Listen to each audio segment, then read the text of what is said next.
Le téléphone vibra encore une fois de plus, mon vieil iPhone glissa légèrement sur la table en bois, comme s'il cherchait à s'échapper. L'écran continuait de s'illuminer avec des noms que je connaissais par cœur. Maman, papa, Ethan, les mêmes trois, tournant en boucle comme un cauchemar récurrent. Il y a 6 mois, j'ai quitté cette maison de la banlieue de Tulsa. Pas de cris, pas de larmes. Je suis simplement partie tranquillement après que ma mère ait crié les derniers mots, espèce de gâtée ingrate, sors et ne reviens jamais. J'ai tourné le dos en disant cela non pas parce que je voulais paraître noble, j'étais simplement trop épuisée pour répondre. Après des années à vivre comme une ombre, il ne me restait plus d'énergie pour discuter. Maintenant, j'étais recroquevillée sur une chaise grinçante dans un appartement d'une chambre dans le nord d'Oklahoma City. Chaque coin de l'endroit portait une teinte fatiguée, mais au moins c'était le mien. Personne n'attendait derrière la porte avec une facture de téléphone ou une accusation froide. Juste le doux grincement du ventilateur de plafond et la lumière paresseuse du soleil glissant à travers les rideaux. Le téléphone s'illumina à nouveau. Maman, pour la 5e fois, un message apparut même avant la sonnerie. Naomi, si tu tiens encore à cette famille, ne serait-ce qu'un peu décroche, s'il te plaît. Ethan est débordé. Ethan est débordé. Je pressais mes lèvres l'une contre l'autre, balayant l'écran sans le déverrouiller. J'avais entendu cette phrase trop de fois. Il est en difficulté. Il a besoin de toi. C'est ton petit frère. Ethan, celui que maman avait couvé de 10 à 31 ans, celui qui n'a jamais eu de vrai emploi, mais qui avait toujours de nouveaux vêtements, de nouvelles consoles de jeux et quelqu'un pour nettoyer ses désordres. Ce quelqu'un, c'était moi, autrefois. Je travaillais 60 heures par semaine dans la compagnie d'assurance, puis je rentrais changer les ampoules cuisinées et payer la facture d'électricité. J'étais la bonne fille, celle qui maintenait la famille à flot avec son propre sang et ses nuits privées de sommeil. J'avais cru qu'en m'efforçant un peu plus, il finirait par me voir. Je me trompais. J'ai mis le téléphone en mode silencieux, puis je l'ai posé face cachée. L'écho de sa vibration résonnait encore dans mon crâne comme une malédiction qui ne s'était pas encore complètement dissipée. Mais ça allait. J'avais appris à l'empêcher de me ronger la poitrine. J'avais appris à rester assise et à les laisser paniquer. Le jour où je suis partie, le ciel était clair. Pas de pluie, pas de tonnerre pour annoncer quoi que ce soit.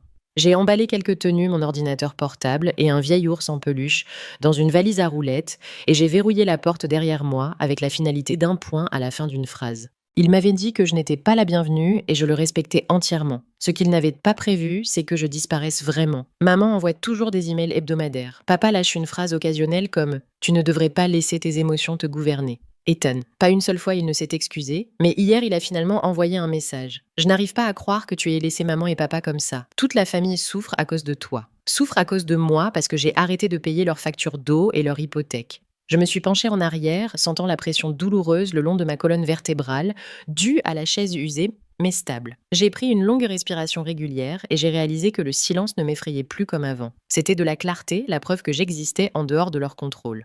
Chaque vibration du téléphone était un rappel de cicatrice, non pas de culpabilité, mais de la liberté pour laquelle je m'étais battue. Ces 6 derniers mois, je n'avais pas répondu non pas par cruauté, mais parce que je devais me rééduquer à ne pas réagir aux appels à l'aide qui n'étaient pas réels. J'étais habituée à être oubliée, mais le sentiment d'être tenue pour acquise comme la lumière de la salle de bain ou le Wi-Fi était quelque chose que je n'ai appris à nommer que bien plus tard.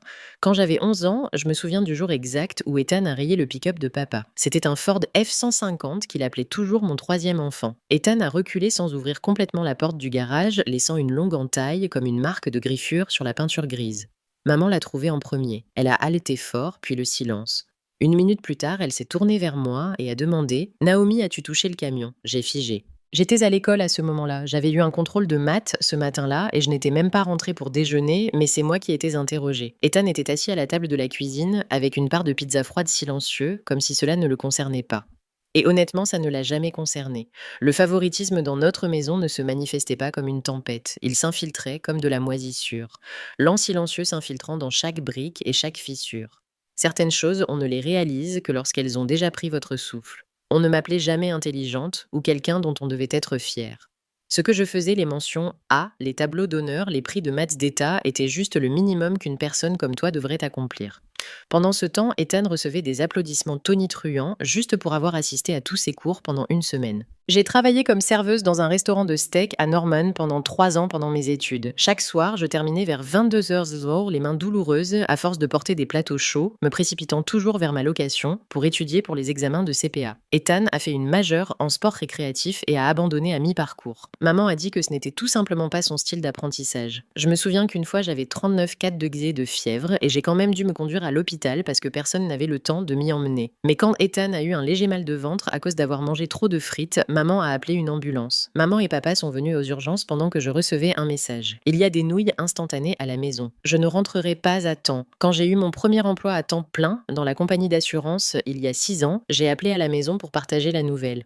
Mon père a dit « Bien, n'oublie pas de continuer à payer ton assurance santé ». Mais quand Ethan a été invité à un cours de travail du bois d'un week-end, toute la famille a posté à ce sujet sur Facebook comme s'il venait d'obtenir une bourse complète pour Harvard. J'avais cru que si je faisais tout bien les choses s'équilibrerait. Je pensais que si je restais hors des ennuis, prouvant ma valeur, il finirait par me voir comme un vrai membre de la famille, pas juste une ombre projetée par le soleil dont il se souciait vraiment. Mais je me trompais. Un soir, je suis rentrée après un long service, le dos douloureux, le cou raide comme de la pierre.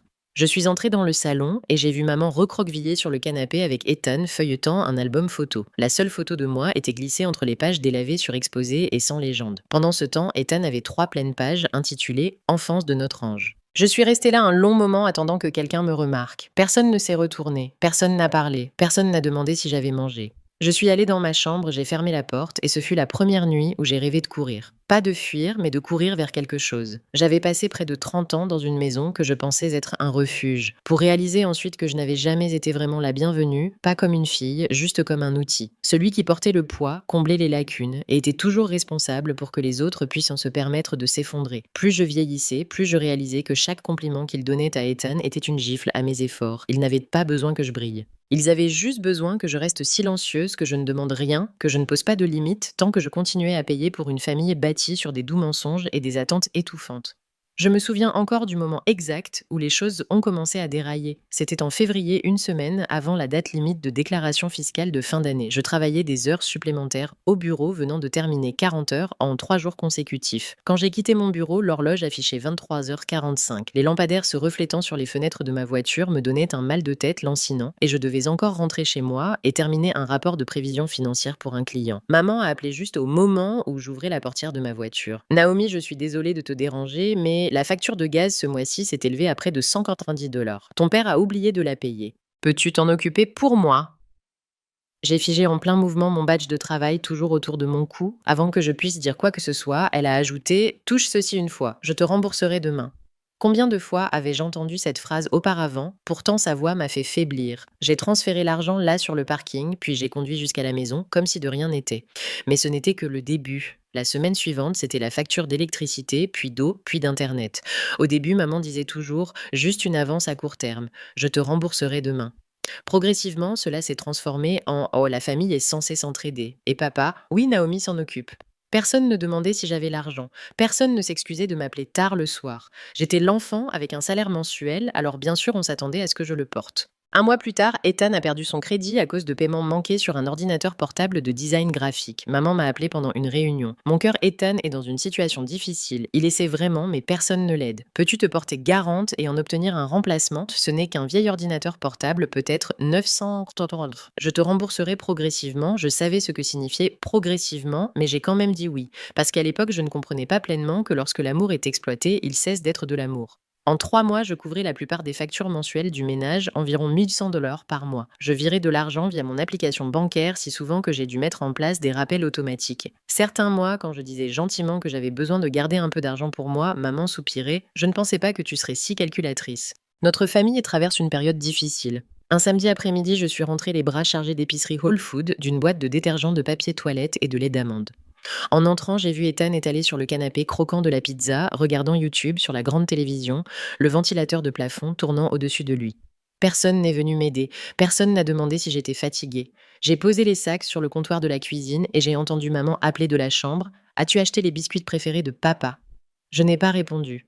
J'ai juste ouvert tranquillement le réfrigérateur. La seule chose qui m'appartenait était une bouteille d'eau et une demi-citron séchée. Ce soir-là, je suis rentrée chez moi, j'ai ouvert mon ordinateur portable et j'ai créé une nouvelle feuille de calcul Excel. J'ai étiqueté chaque catégorie électricité, gaz aux réparations de voitures, d'état de médicaments pour papadette de carte de crédit. J'ai été forcée de me porter garante. Quand le total est apparu sur la dernière ligne, je suis restée figée pendant près de 10 minutes. 6 mois, plus de 16 000 $. J'ai imprimé la feuille de calcul et je l'ai collée au mur au-dessus de mon bureau. Pas pour me rappeler de demander un remboursement, mais pour ne jamais oublier à nouveau. Pour arrêter de me mentir en disant que je donnais par amour alors que la vérité était que je me faisais vider.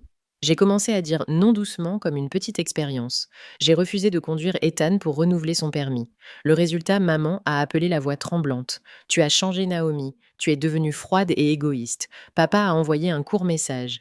Tu dois connaître ta place. Et Ethan, il a simplement envoyé un message. Ne pense pas qu'un peu d'argent te rende spécial. J'avais cru que si j'étais assez bien, si je donnais assez, il réaliserait à quel point j'étais importante. Mais maintenant, quand j'ai commencé à garder ne serait-ce qu'une petite part pour moi, ils ont agi comme si je les avais trahis. Ce soir-là, je n'ai pas pu dormir.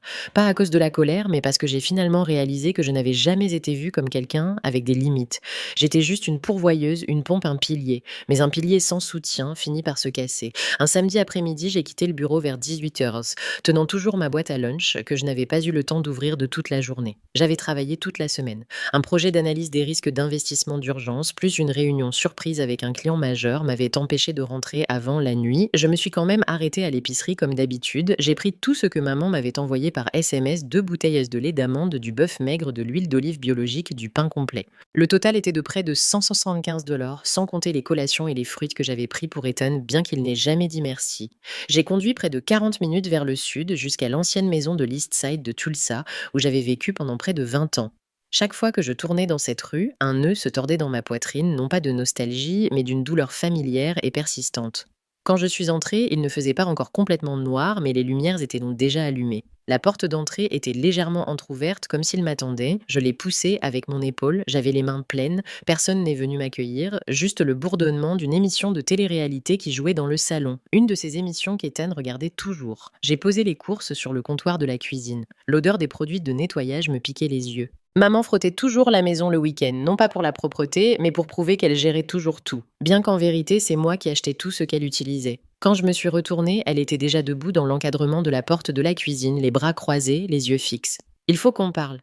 Sa voix était dure comme la pierre. J'ai figé encore dans mes chaussures. Je viens de quitter le travail, ai-je répondu en essayant de garder ma voix égale. Peux-tu me laisser 1 minute? Non, a-t-elle claqué. Ceci a été remis à plus tard assez longtemps. Papa est apparu du bas de l'escalier, derrière elle, silencieux comme une ombre. Ethan est resté affalé sur le canapé, les pieds sur la table, manette en main. Il n'a même pas levé les yeux, marmonnant seulement. Elle est là, hein. J'ai serré ma prise sur mon sac. Qu'est-ce qui se passe? Maman a soupiré comme si j'étais la cause de tout ce chaos. Naomi, a-t-elle dit avec une pointe de reproche, tu as un emploi stable, une voiture, ton propre appartement. Ce ménage a du mal. Ton père est fatigué. Ethan essaie toujours de trouver sa voie. Je pense qu'il est temps que tu contribues davantage. Je suis devenue immobile. J'ai payé l'électricité, le gaz, l'eau, Internet et une partie de l'hypothèque depuis près de 2 ans. J'envoie plus de 1 000 $ par mois. Qu'est-ce que vous voulez de plus? Papa est intervenu la voix plate. Nous parlons de responsabilité, Naomi. La famille, c'est la responsabilité. Si tu es une adulte, tu devrais comprendre ça. J'ai hoché la tête lentement, ma voix plus tendue. Alors qu'est-ce qu'Ethan? Un invité avec un loyer gratuit, chut. Cette fois, Ethan s'est retourné. Il a laissé tomber la manette et a ricané. Ne me mêle pas à ça. Je ne t'ai jamais rien demandé. Si tu veux arrêter de payer, arrête. Épargne-nous cette fausse générosité. J'ai laissé échapper un rire sec, ma poitrine serrée comme si j'avais été frappée. Le problème, c'est que je n'ai jamais prétendu. J'étais réellement généreuse. Maman a claqué sa main sur la table de la cuisine. Ça suffit. Tu deviens de plus en plus égoïste chaque jour, Naomi. Tu vis toute seule et maintenant tu te crois meilleure que nous. Te rends-tu compte que cette maison risque la saisie? Le prêt étudiant d'Ethan a été refusé. Ton père a perdu son assurance maladie. Et toi, tu restes là à compter chaque dollar comme si nous étions un fardeau. J'ai regardé chaque personne dans cette pièce. La maison que j'avais aidé à maintenir à flot. Les personnes qui ne m'avaient jamais demandé comment j'allais dehors, si j'avais assez à manger, si j'avais jamais manqué une échéance de loyer, juste pour les couvrir d'abord. Alors, à quoi sert exactement cette conversation? Ai-je demandé.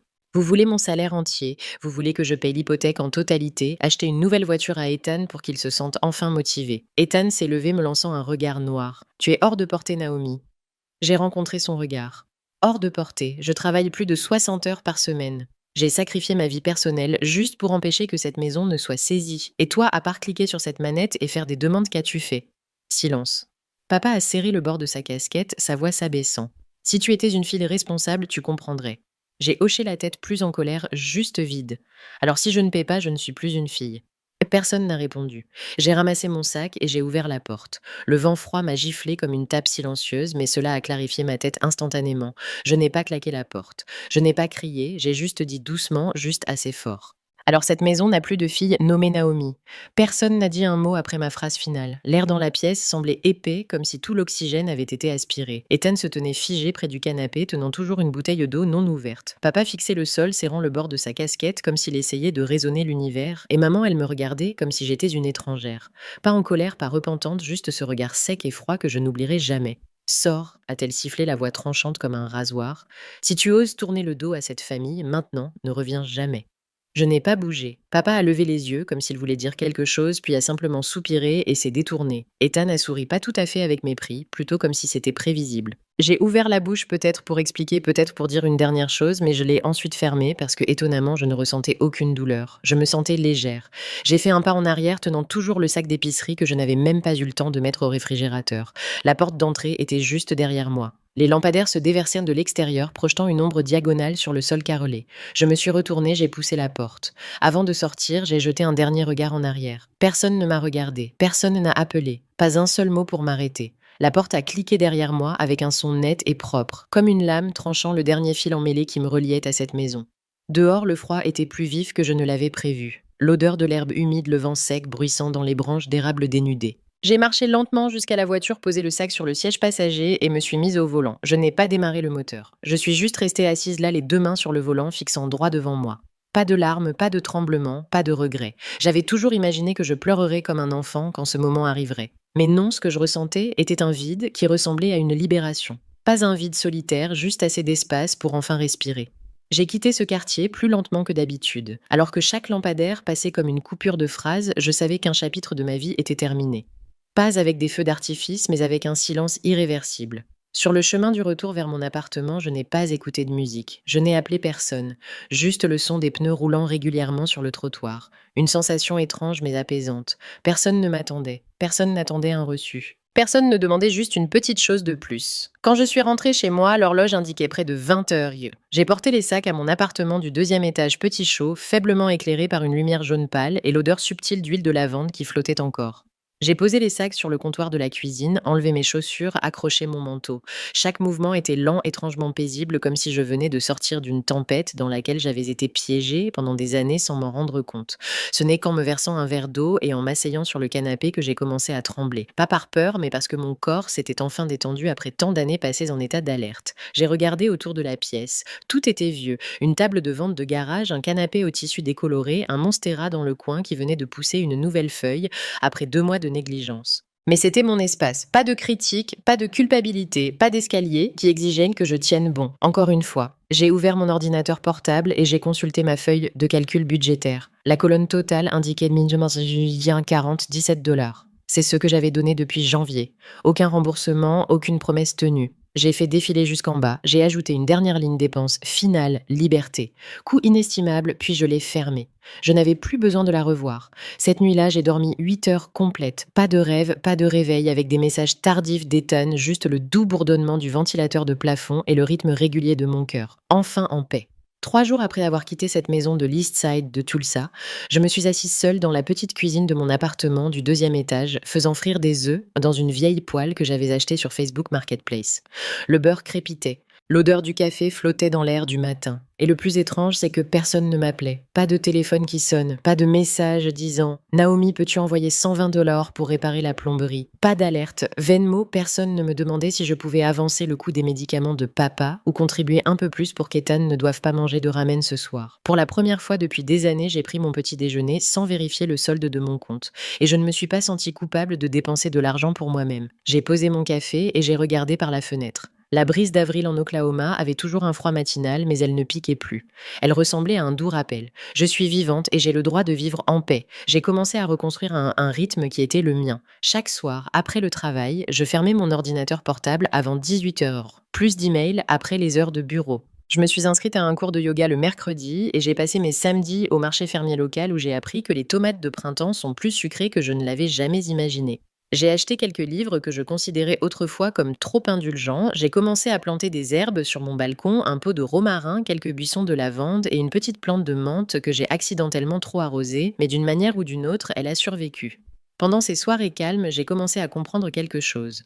Le silence n'était pas effrayant comme je le pensais auparavant. Dans cette vieille maison, chaque moment de silence ressemblait à une tempête sur le point d'éclater. Le silence de maman signifiait qu'elle était en colère. Le silence de papa signifiait un jugement. Et le silence d'Ethan signifiait qu'il calculait sa prochaine demande. Mais ici, le silence signifiait simplement que personne n'avait besoin de rien de moi. Et ce n'était pas égoïste, c'était la liberté. Pour la première fois depuis plus de 10 ans, je pouvais réellement planifier d'économiser.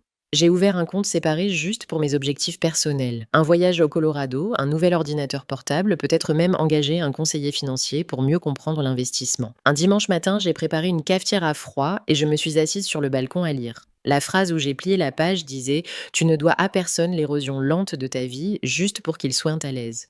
J'avais cru si longtemps que la famille signifiait un sacrifice inconditionnel. Mais ensuite, j'ai réalisé que porter les autres ne signifie pas se brûler pour leur donner lumière et ombre. Un après-midi début mai, j'ai croisé Macy, une ancienne amie de collège, lors d'un séminaire d'entreprise. Quand nous avons déjeuné, elle m'a regardée et a dit « Tu vas mieux, n'est-ce pas? Tu ressembles à la Naomi de la première année, mais plus forte. » J'ai juste souri. Pas besoin d'histoire. La façon dont je m'asseyais le dos droit, sans vérifier l'heure, toutes les minutes, sans tenir mon téléphone, comme si quelqu'un était sur le point d'exiger un loyer émotionnel. C'était une réponse suffisante. Je n'ai pas bloqué ma mère, mon père ou Ethan, mais j'ai désactivé les notifications, non pas pour me cacher, mais pour éviter d'être entraînée à nouveau.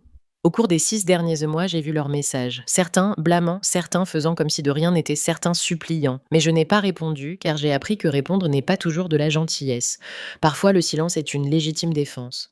Ce soir-là, en rangeant après le dîner, j'ai ouvert le courrier. Au milieu des prospectus habituels se trouvait une enveloppe mince, l'adresse de retour de la banque, le nom de ma mère en haut, mais le mien imprimé en bas à droite. Je l'ai ouverte. 3e avis de retard de paiement hypothécaire. J'ai figé pendant 1 seconde. Puis j'ai posé la lettre, je l'ai pliée et j'ai expiré lentement. Je savais ce qui allait arriver et cette fois j'étais prête à y faire face sans baisser la tête.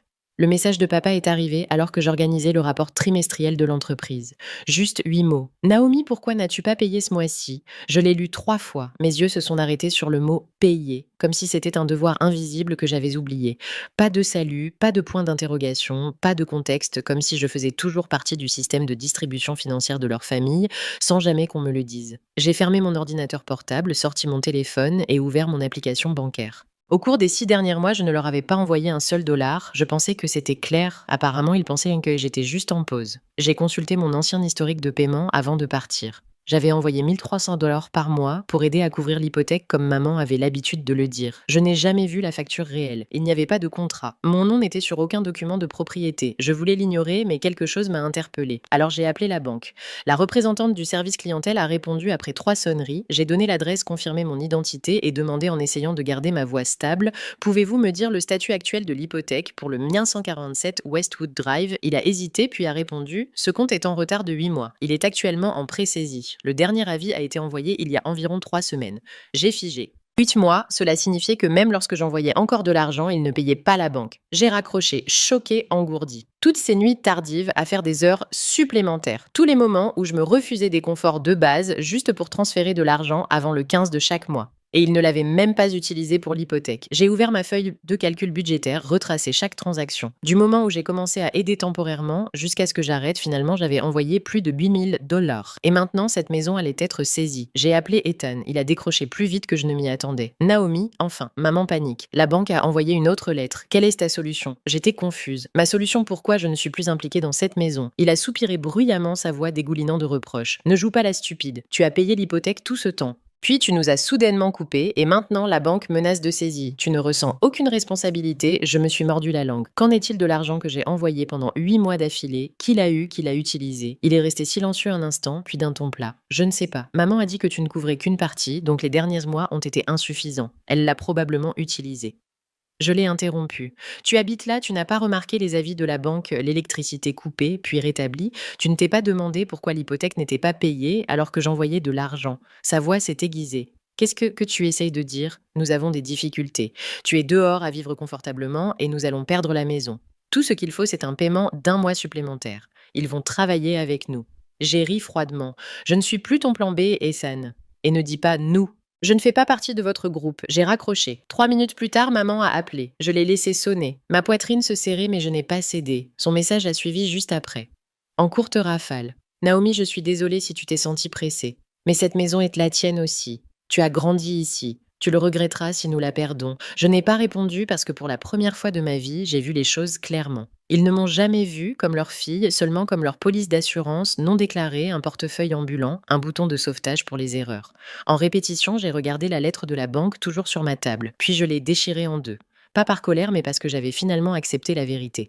Je ne pouvais pas sauver une maison que je n'avais jamais possédée, tout comme je n'ai jamais vraiment eu ma place dans cette famille. Cette nuit-là, j'ai ouvert mon téléphone et j'ai fait défiler l'interminable chaîne de messages de maman. Il a fallu 3 balayages juste pour atteindre le premier. Naomi, je sais que tu es contrariée, mais ce n'est pas aussi simple que tu le penses. Ton père a perdu sa couverture d'assurance et Ethan n'a personne d'autre sur qui compter que toi. Si tu nous laisses perdre la maison, toute la famille dira que tu es sans cœur. Puis un message de papa est arrivé. Mon cœur, c'est toujours ta maison aussi. Tu veux vraiment nous voir à la rue et Ethan toujours grossier et insensible. Très bien, va-t'en. On verra qui t'aidera quand ce sera ton tour d'avoir besoin de quelqu'un. J'ai fixé l'écran, ne ressentant rien. Pas de colère, pas de douleur, juste une clarté glaçante. Ils avaient construit tout un système autour de moi où ma gentillesse était un devoir et mon silence un piège. Chaque fois que j'aidais, ils considéraient cela comme attendu. Chaque fois que je restais silencieuse, ils supposaient que j'étais faible. J'ai rappelé non pas parce qu'ils méritaient une explication, mais parce que je voulais régler les choses correctement. Maman a décroché après une sonnerie. Elle a mis sur haut-parleur et j'ai pu entendre papa et le bruit de tapotement sur la table en arrière-plan. Ethan était clairement tout près.